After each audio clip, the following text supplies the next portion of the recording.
It was his idea, not mine. "You've been carrying too much," Daniel said one night, his thumb brushing slow circles over the back of my hand. "Maybe it would help to talk to someone."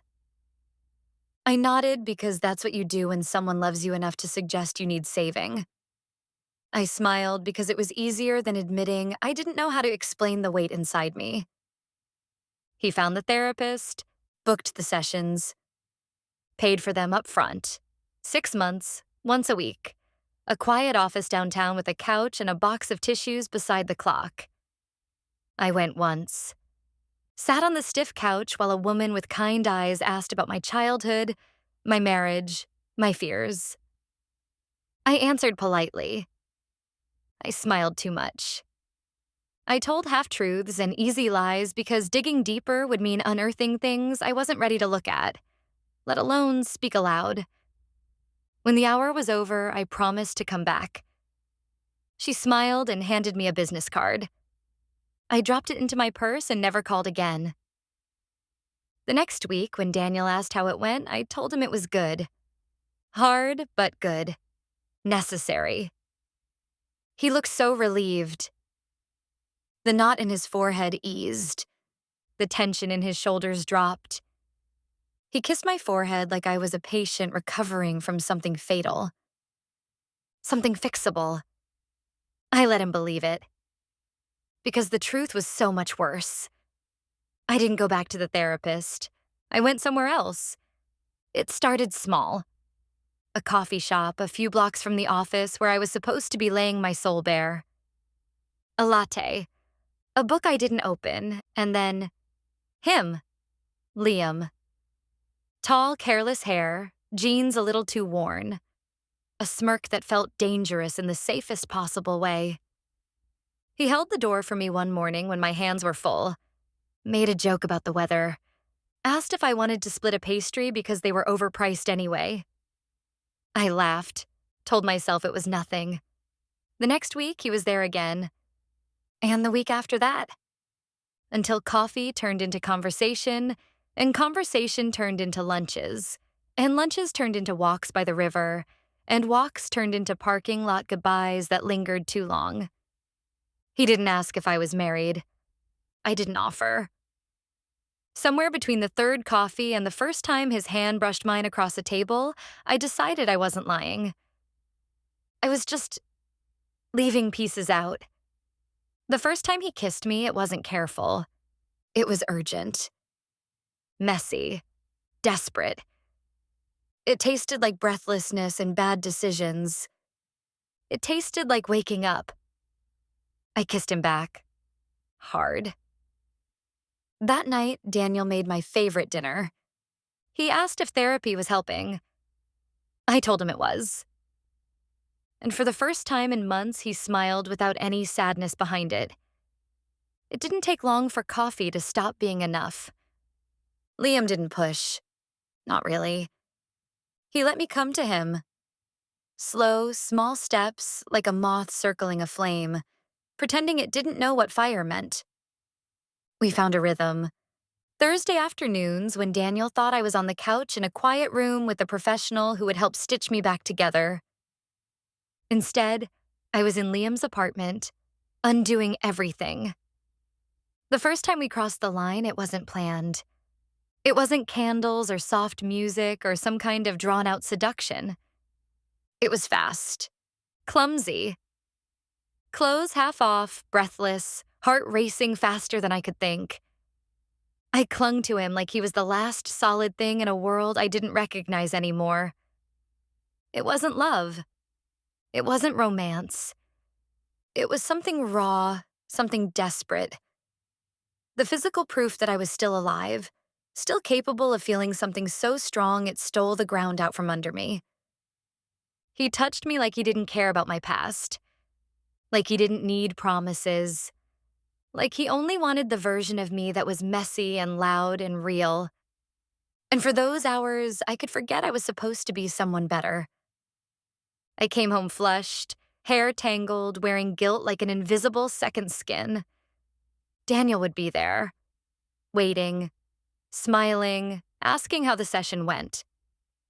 I became good at answering. Therapist speak rolled off my tongue with practiced ease.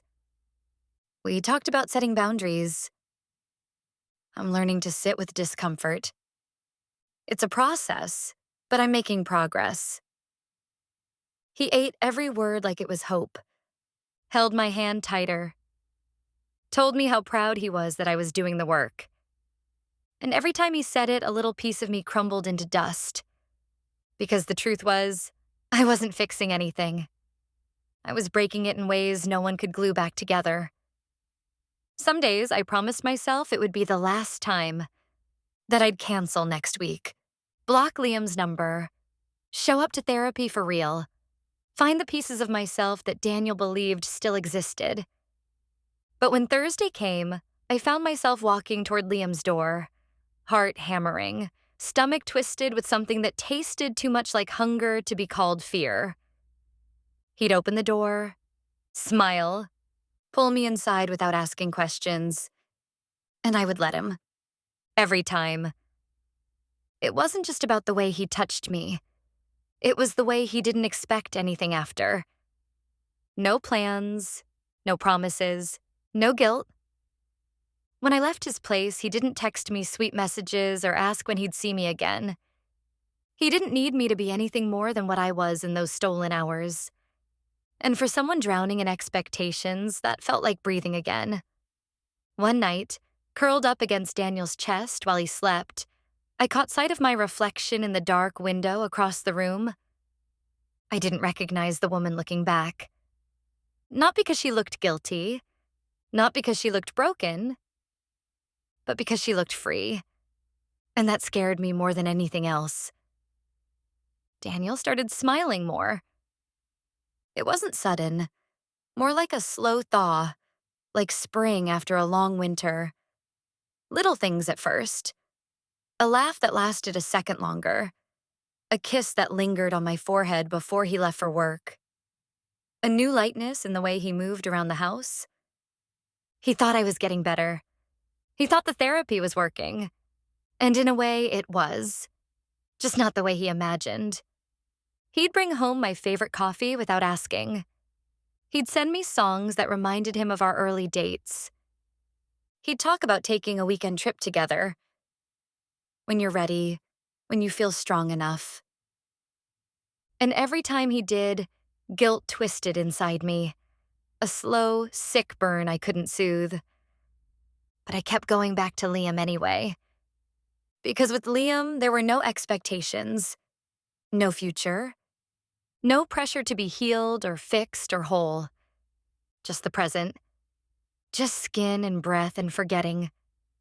Somewhere along the way, I convinced myself that because I still came home to Daniel, it wasn't really cheating.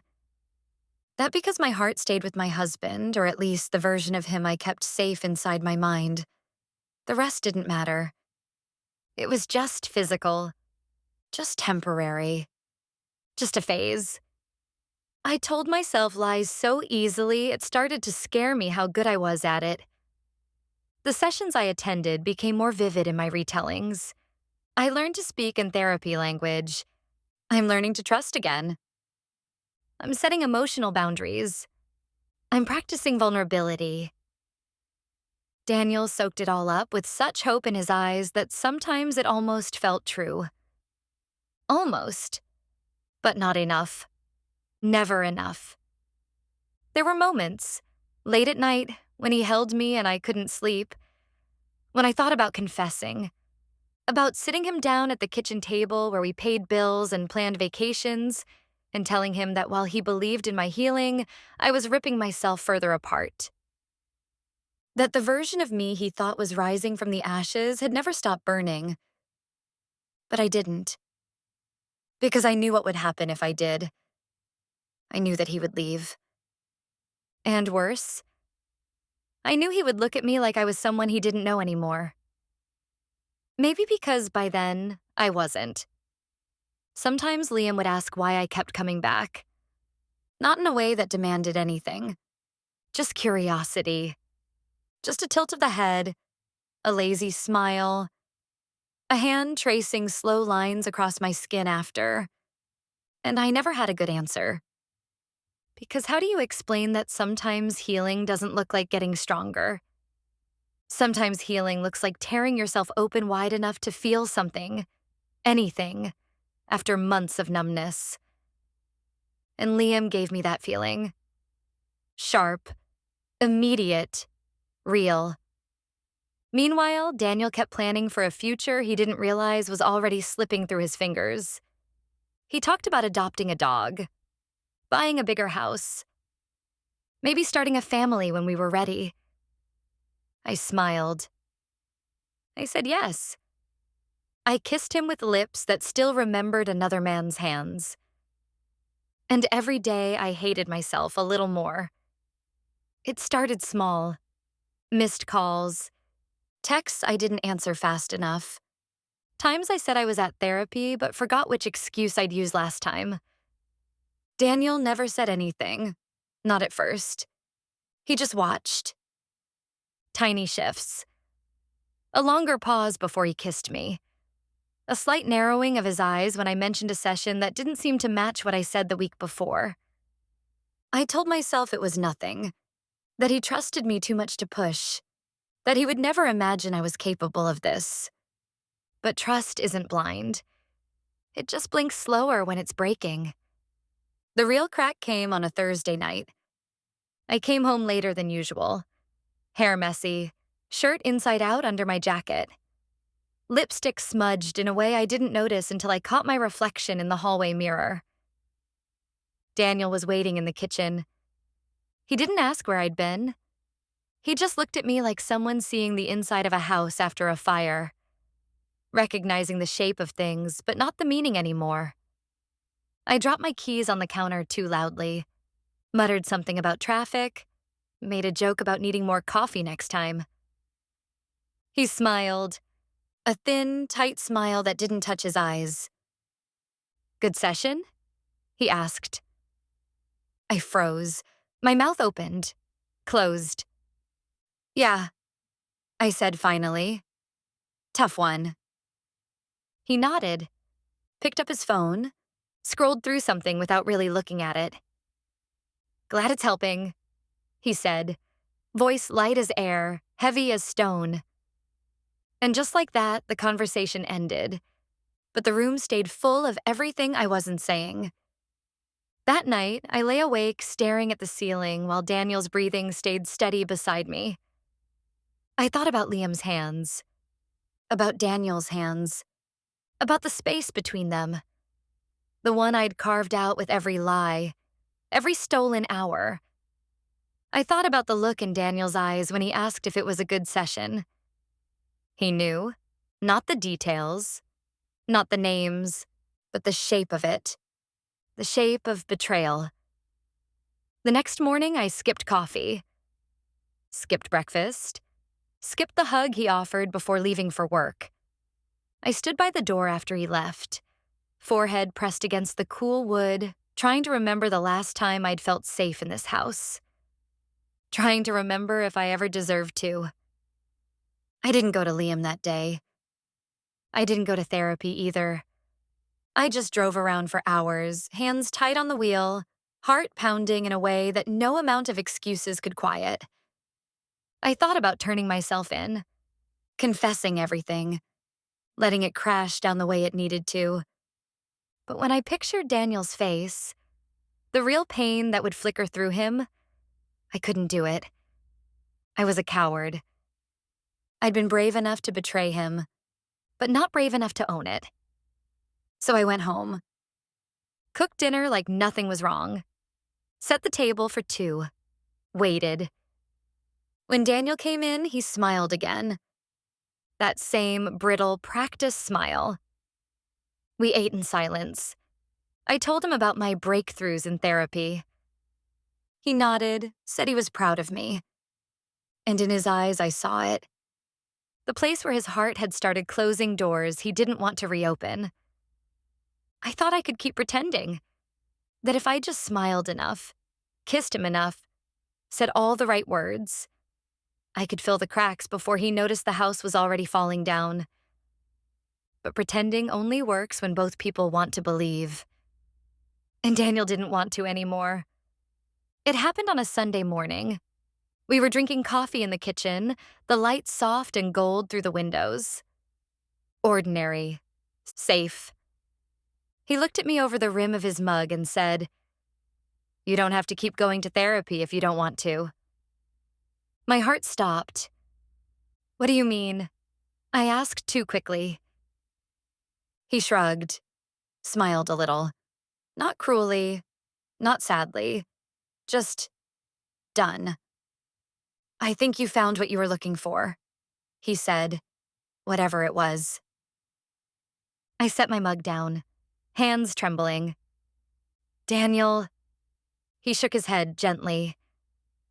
"You don't have to explain. I don't need details. I just wanted you to know you don't owe me anything." He stood, kissed the top of my head like you do when you're saying goodbye without making it a scene, and left for a run.